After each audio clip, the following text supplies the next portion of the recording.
Rickshaw चक खाई बोतली रिहायश चक पीठ से साड़ी लड़ाई हुई है जोजे ग्रुप नाल और 4 बंदे सी भाई कला सी उन्होंने काफ़ी भाई ने बड़ी बुरी हालत नाल मारा है। उन्हें मेरे भाई की उंगल टुट गई है। उंगल टुटन अक्सरा फुल उंगल टुटी हुई आई है। डॉक्टर ने वाजिया लिख दिता है। डॉक्टर नसीब भट्टी साहब हैं कार्डियोलॉजिस्ट उन्होंने वाजिया लिख दिता है फ्रैक्चर उंगल टुटी हुई है।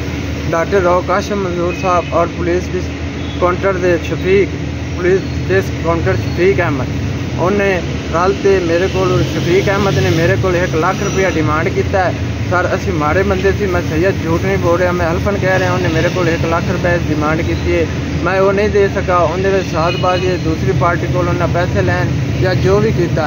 डॉक्टर राव काशिम मंजूर शफीक अहमद इन्होंने दोनों ने साडा रिजल्ट फैब्रिकेट कर दिता और दूसरा लिख के दे दिता। साडे नाल बहुत बेइंसाफी की गई है। सानू साडा हक नहीं मिला। सानू साडा हक दिलाया जाए।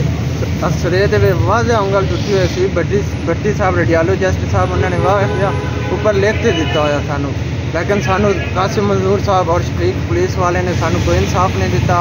उन्होंने साडे नाल बेइंसाफी की है बहुत ज़्यादा बेइंसाफी की है। सानू इंसाफ चाहिए। मैं निगरान वज़ीर आला मोहसिन नकवी साहब से गुजारिश करता हूँ कि मैं भी सैयद हूँ मुझे इंसाफ दिलवाया जाए इनसे। तो मैं DCO बावल नगर CO और MS से दरख्वास्त करता हूँ हमें इंसाफ दिलाया जाए। मैं सैयद हूँ मैं हल्फन कह रहा हूँ मैं जो बोल रहा हूँ मैं सच बोल रहा हूँ मुझे इंसाफ दिलाया जाए। डॉक्टर राव काशिम मंजूर और शफीक अहमद पुलिस वाले से।